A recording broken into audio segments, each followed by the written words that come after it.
বন্যায় এখনো ডুবে আছে দেশের বিভিন্ন স্থান। কিছুটা কমেছে পানি, বেড়েছে বানভাসীদের দুর্ভোগ। তৃতীয় দিনে গড়ালো বিশ্ববিদ্যালয়ের শিক্ষক, কর্মকর্তা কর্মচারীদের কর্মবিরতি। কাল আন্দোলনরতদের সাথে বৈঠকে বসবেন ওবায়দুল কাদের। এবং সাজা কখনো স্থগিত হয় না, ডক্টর ইউনূসের শ্রম আইন লঙ্ঘনের মামলায় হাইকোর্টের পর্যবেক্ষণ। আপিল নিষ্পত্তির আগ পর্যন্ত কার্যকর থাকবে দণ্ড।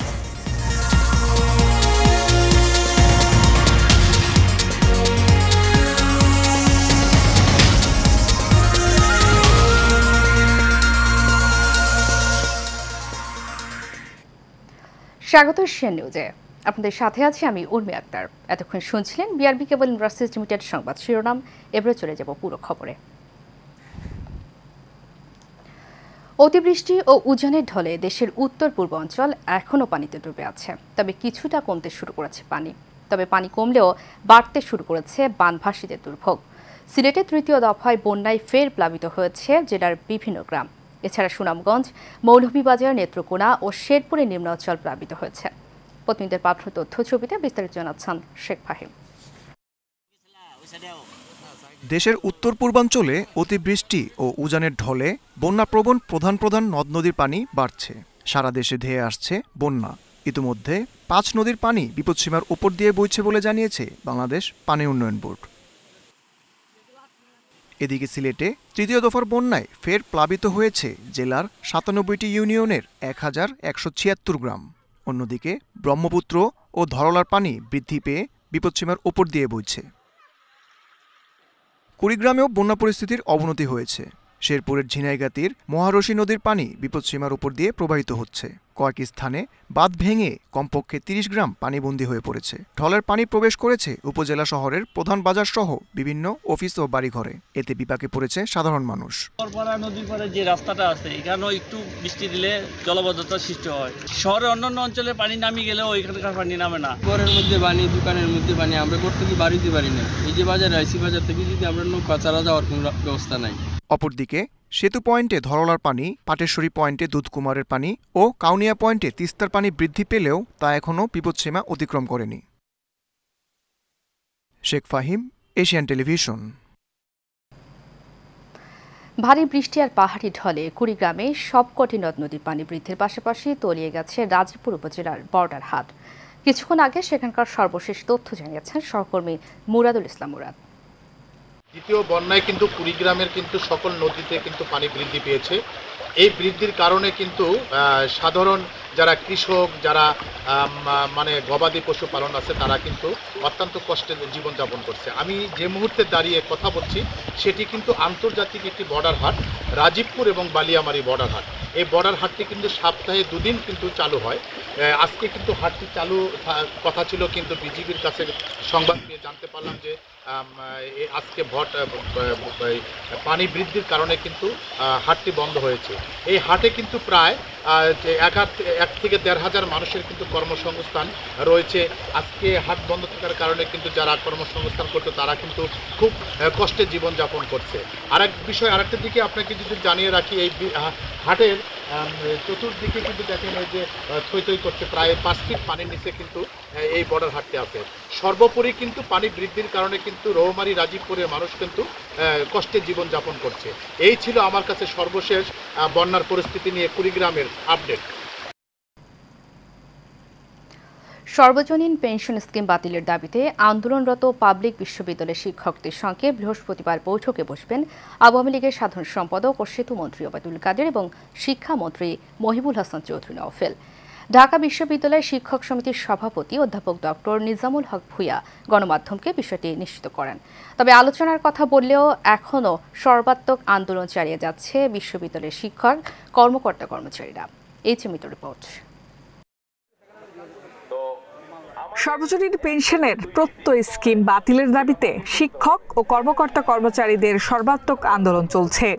এতে স্থবির হয়ে পড়েছে ঢাকা বিশ্ববিদ্যালয়।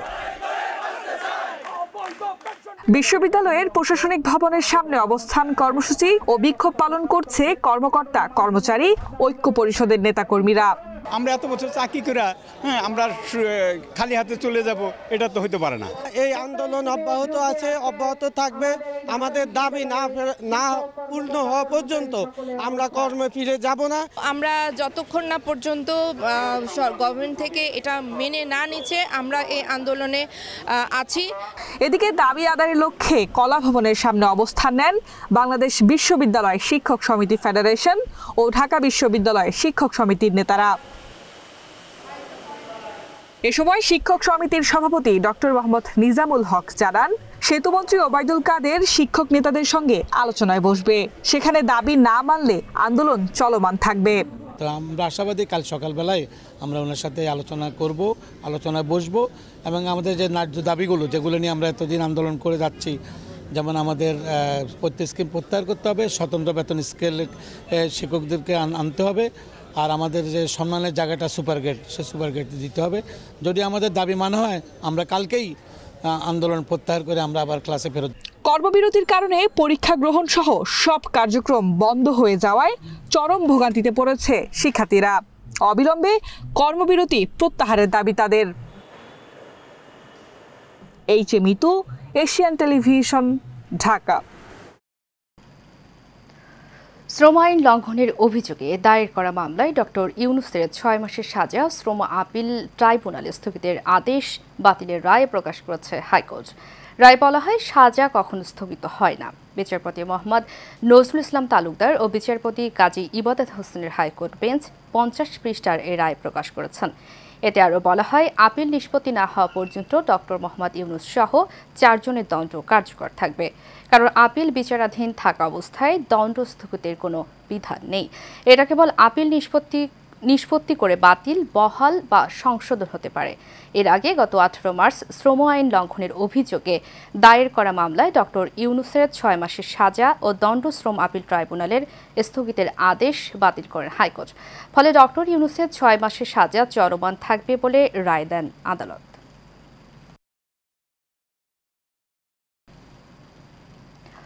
হযরত শাহজালাল আন্তর্জাতিক বিমানবন্দর থেকে 38টি স্বর্ণের বার জব্দ করেছে কাস্টমস গোয়েন্দা ও তদন্ত অধিদপ্তর। ভোর 5:30টার দিকে মাস্কাট থেকে আসা একটি ফ্লাইট থেকে স্বর্ণগুলো জব্দ করা হয়। বিমানবন্দরের কাস্টমস গোয়েন্দা ও তদন্ত সার্কেলের পরিচালক প্রদীপ কুমার সরকার বিষয়টি নিশ্চিত করেছেন। কাস্টমসের এই কর্মকর্তা জানান, চোরাচালানের গোপন সংবাদের ভিত্তিতে বুধবার ভোরে শাহজালাল আন্তর্জাতিক বিমানবন্দরের বিভিন্ন গুরুত্বপূর্ণ স্থানে কাস্টমসের সদস্যরা সতর্ক অবস্থান নেন। পরে মাস্কাট থেকে আসা সালাম এয়ারের একটি ফ্লাইটে তল্লাশি করা হয়। ওই সময় বিমানের একটি সিটের উপর থাকা লাগেজ রাখার কেবিনে কালো স্কচ টেপ মোড়ানো দুটি ভারী বস্তু পরিত্যক্ত অবস্থায় পাওয়া যায়।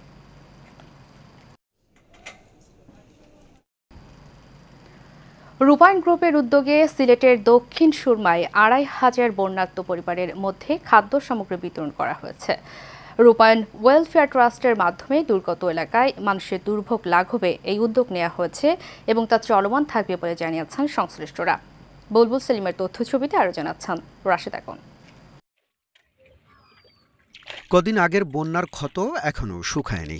এরই মধ্যে আবারও বন্যার শঙ্কায় সিলেট। আবারও বাড়ছে নদ নদীর পানি। এরই মধ্যে প্লাবিত হয়েছে নিম্নাঞ্চল। দুর্গত এলাকায় খেয়ে না খেয়ে দিন পার করছেন অসহায় মানুষগুলো। তাদের কথা চিন্তা করে দেশের স্বনামধন্য ব্যবসায়িক গ্রুপ রূপায়ণ গ্রুপ ত্রাণ সামগ্রী নিয়ে পৌঁছে যায় সিলেটে।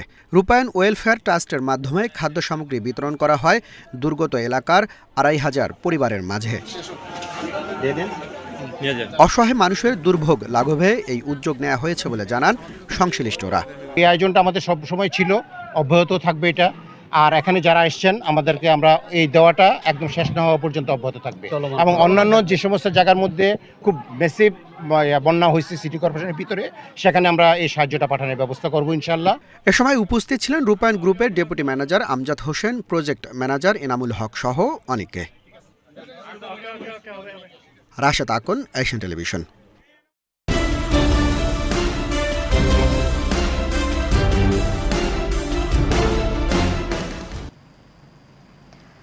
জয়পুরহাটে প্রভাষক আলী হাসান হত্যা মামলায় 11 জনের যাবজ্জীবন কারাদণ্ড, একই সাথে তাদের প্রত্যেকে 50,000 টাকা জরিমানা, অনাদায়ে আরও 2 বছর কারাদণ্ডের আদেশ দিয়েছেন আদালত। দুপুরে জয়পুরহাট অতিরিক্ত জেলা ও দায়রা জজ আদালতের বিচারক মোহাম্মদ নুরুল ইসলাম রায় দেন। মামলার বিবরণে জানা যায়, জয়পুরহাটের পাঁচবিবি উপজেলার কাকড়া গ্রামে আবুল কাশেম মণ্ডলের ছেলে আলী হাসান বাবু গাইবান্ধার গোবিন্দগঞ্জ শহরগাছি আদর্শ মহাবিদ্যালয়ের অর্থনীতি বিভাগের প্রভাষক ছিলেন। পাশাপাশি তিনি পাইকার দরিয়া গ্রামে বিভিন্ন স্টকের ব্যবসা করতেন। 2009 সালের 17 জুন রাতে তিনি ব্যবসা প্রতিষ্ঠান থেকে বাড়ির উদ্দেশ্যে রওনা দেন। এ সময় আসামিরা কাকড়া ব্রিজের কাছে আলী হাসান বাবুর গলায় পাটের রশি পেঁচিয়ে অস্ত্র দিয়ে জখম করে হত্যা করে লাশ নদীর মধ্যে ফেলে পালিয়ে যায়।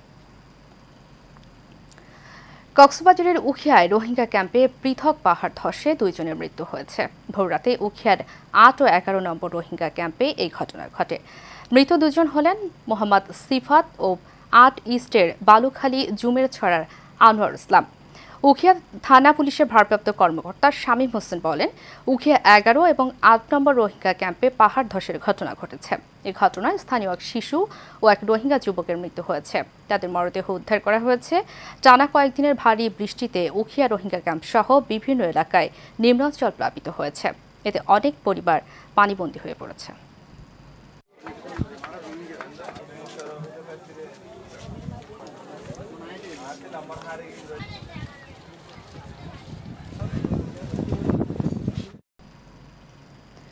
বৃষ্টি এলেই কুমিল্লার দেবিদ্বার উপজেলার স্বাস্থ্য কমপ্লেক্সে জরুরি বিভাগ সহ প্রশাসনিক অফিস পানিতে তলিয়ে যায়। এতে চরম ভোগান্তিতে পড়েন হাসপাতাল কর্তৃপক্ষ সহ সাধারণ রোগীরা। সকালে উপজেলা স্বাস্থ্য কমপ্লেক্সে গিয়ে দেখা যায় বৃষ্টির পানিতে হাসপাতালের প্রবেশদ্বার, জরুরি বিভাগ, স্বাস্থ্য কর্মকর্তাদের অফিসে পানি ঢুকে পড়েছে।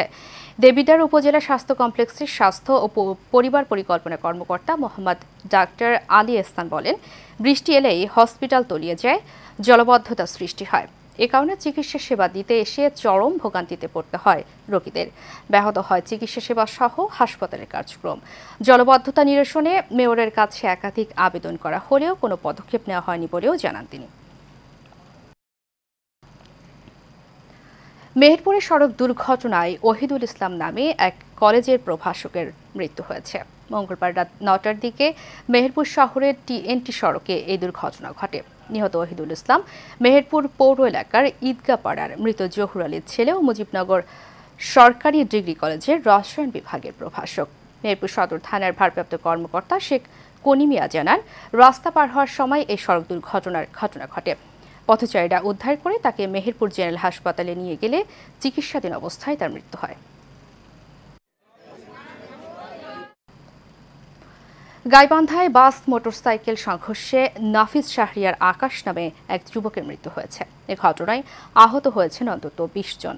মঙ্গলবার রাত 10:30টার দিকে সদর উপজেলার গাইবান্ধা পলাশবাড়ি আঞ্চলিক সড়কের হেলিপ্যাড সংলগ্ন এলাকায় এই দুর্ঘটনা ঘটে। নিহত আকাশ গাইবান্ধা শহরের ব্রিজ রোড কালীবাড়ি এলাকার শামসুল হকের ছেলে। স্থানীয়রা জানান, সুন্দরগঞ্জ থেকে ছেড়ে আসা একটি বাস গাইবান্ধা পলাশবাড়ি আঞ্চলিক সড়কের হেলিপ্যাড সংলগ্ন এলাকায় আসলে বিপরীত দিক থেকে আসা একটি মোটরসাইকেলের সাথে মুখোমুখি সংঘর্ষ হয়। এতে বাসটি নিয়ন্ত্রণ হারিয়ে রাস্তার পাশে উল্টে যায়। এ ঘটনায় নাফিজ শাহরিয়ার আকাশ নামে এক মোটরসাইকেল আরোহীর মৃত্যু হয়। আশ্রম প্রকল্পের ঘর পেয়ে পাল্টে গেছে জীবনমানের চিত্র। এক সময় যে স্বপ্ন ছিল, এখন তা বাস্তবে রূপ দিয়েছে প্রধানমন্ত্রী শেখ হাসিনা। ছেলেদের লেখাপড়ার পাশাপাশি নিজেদের কাজের দক্ষতাকে কাজে লাগিয়ে বাড়তি আয় করে স্বামীর পাশাপাশি সংসার চালাচ্ছেন আশ্রম প্রকল্পের বাসিন্দারা। মেহেদী হাসান মামুনের পাঠানো তথ্যচিত্রে মিতুর রিপোর্ট। একসময় ঢাকায় পরিবার নিয়ে ভাড়া করা ঘরে জীবনযাপন করতে হয়েছে সোহাগিনীকে। পরবর্তীতে গ্রামে আশ্রয়ণ প্রকল্পের ঘর পেয়ে পাল্টে গেছে তার জীবন। এখন স্বামীর পাশাপাশি নিজের দক্ষতাকে কাজে লাগিয়ে বাড়তি আয় করে পরিবার নিয়ে শান্তিতে সুখে বসবাস করছেন সোহাগিনী। এমন হাজারো সোহাগিনীর গল্প আছে ভোলার তজুমউদ্দিন উপজেলার আশ্রয়ণ প্রকল্পের বাসিন্দাদের। একসময় যারা অতি কষ্টে পরিবারের সদস্যদের পেটের ভাত জোগাড় করতে পারলেও ঘুমের কষ্ট লাঘব করতে পারেনি এই আশ্রয়হীন মানুষগুলো, কিন্তু আজ তাদের সেই লালিত স্বপ্ন বাস্তবে রূপ দিয়েছেন বঙ্গবন্ধু কন্যা প্রধানমন্ত্রী শেখ হাসিনা। এখন সন্তানদের লেখাপড়া করাতে পারছেন আশ্রয়ণ প্রকল্পের বাসিন্দারা। পাশাপাশি নিজেদের আর্থ-সামাজিক উন্নয়ন হয়েছে বলেও জানান তারা। ঢাকা ছিলাম, এখন আমি 7 মাস ধরে আয়সা করছি। আয়সা আমার আগের কোনো ঘর বাড়ি নাই, এখন আমি সরকারি একটা ঘর পাইছি। মানে ভাঙ্গা ঘর ছিলাম, পানি কাদি বীজ দিয়ে ফুলাইলে বহুত কষ্ট করছি, ফয়তাম পাই না লাইতাম পাই না। অন্তার উছিলাম আমরা ফুলাইলে মানুষও করতে পারুম, ভবিষ্যতে কিছু করতে পারুম। প্রধানমন্ত্রীকে আমরা ধন্যবাদ দিছি, যেন ঘর পাইছি, অনেক শান্তিতে আছি, ভালো আছি। আগের তুলনায় এখন বউ বাচ্চা পোলাপান নিয়ে খুব সুখে আছে। তজুমুদ্দিন উপজেলায় এখন পর্যন্ত প্রথম, দ্বিতীয়, তৃতীয় ও চতুর্থ পর্যায়ে 652টি পরিবারকে ঘর প্রদান করা হয়েছে। 378টি ঘরের নির্মাণ কাজ চলমান রয়েছে। খুব শীঘ্রই এই উপজেলা ভূমিহীন ও গৃহহীন মুক্ত হবে বলে জানান এই কর্মকর্তা। আমাদের এই ঘরগুলো কার্যক্রম আমাদের সম্পন্ন হলে আমরা সেখানে উপকারভোগীদের বন্দোবস্ত প্রদান করব এবং তাদেরকে পুনর্বাসন করব এবং এর মাধ্যমে আমাদের তালিকাভুক্ত ভূমিহীন এবং গৃহহীন পরিবারের পুনর্বাসন কার্যক্রম সমাপ্ত হবে। Mitu, Asian television.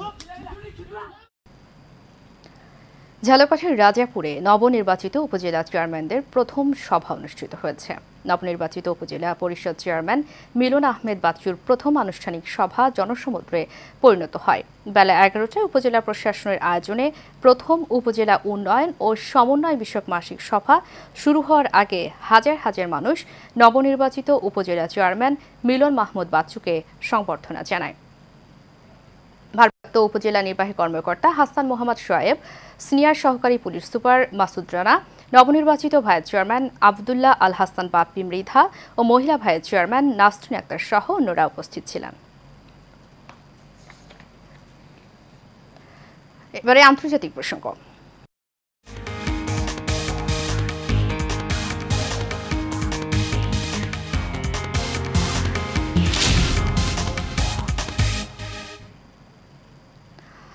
ভারতের উত্তরপ্রদেশের হাথরসে হিন্দুদের সৎসঙ্গ অনুষ্ঠানে পদদলিত হয়ে মৃত্যুর সংখ্যা বেড়ে 120 জনে পৌঁছেছে। হাথরসে হিন্দু ধর্মের সৎসঙ্গ অনুষ্ঠান শেষ হতে হুড়োহুড়ি শুরু হয়, আর তখনই ঘটে এমন ঘটনা। কিছু বুঝে ওঠার আগেই ভিড়ের চাপে প্রাণ হারান অসংখ্য মানুষ। এছাড়া আহত হয়েছেন আরও অনেকেই। মৃত্যুর সংখ্যা আরও বাড়তে পারে বলে শঙ্কা করা হচ্ছে। এ ঘটনায় শোক প্রকাশ করেছেন দেশটির রাষ্ট্রপতি দ্রৌপদী মুর্মু, প্রধানমন্ত্রী নরেন্দ্র মোদী, বিরোধী দলীয় নেতা রাহুল গান্ধী, উত্তরপ্রদেশের মুখ্যমন্ত্রী যোগী আদিত্যনাথ।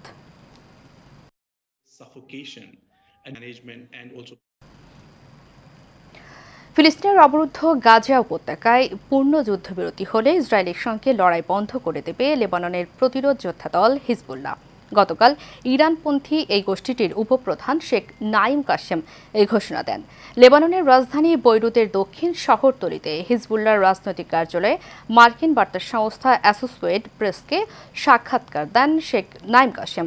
সাক্ষাৎকারে তিনি বলেন, যদি গাজায় যুদ্ধবিরতি হয় তাহলে কোনো আলোচনা ছাড়াই হিজবুল্লাহ যুদ্ধ বন্ধ করে দেবে। তিনি আরও বলেন, ইসরায়েল হামাস যুদ্ধে হিজবুল্লাহর অংশগ্রহণ মিত্র হামাসের জন্য একটি সমর্থন ফ্রন্ট হিসেবে। গত অক্টোবর থেকে গাজা উপত্যকায় ইসরায়েলি হামলায় 37,000-এর বেশি ফিলিস্তিনি নিহত হয়েছে।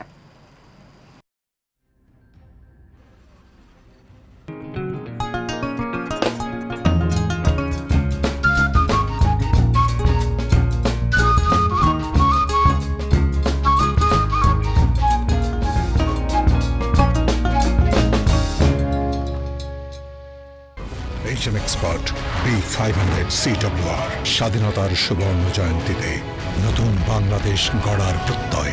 HM steel B500 CWR।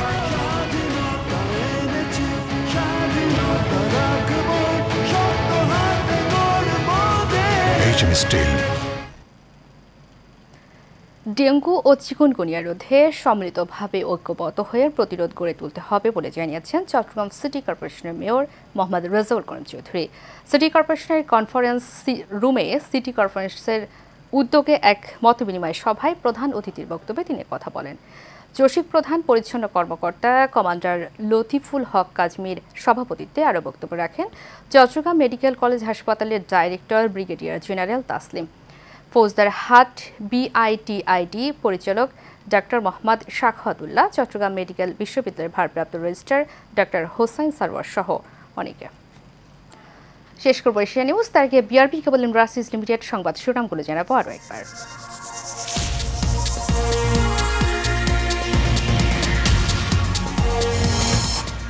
বন্যায় এখনও ডুবে আছে দেশের বিভিন্ন স্থান, কিছুটা কমেছে পানি, বেড়েছে বানভাসীদের দুর্ভোগ। তৃতীয় দিনে গড়ালো বিশ্ববিদ্যালয়ের শিক্ষক কর্মকর্তা কর্মচারীদের কর্মবিরতি। কাল আন্দোলনরতদের সাথে বৈঠকে বসবেন ওবায়দুল কাদের।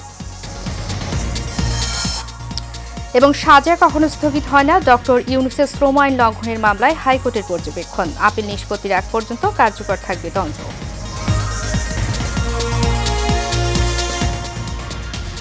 এশিয়া নিউজে পর্যন্তই। পরবর্তী সংবাদ দেখার আমন্ত্রণ জানিয়ে শেষ করছি। ধন্যবাদ সবাইকে এর সময় সাথে থাকার জন্য।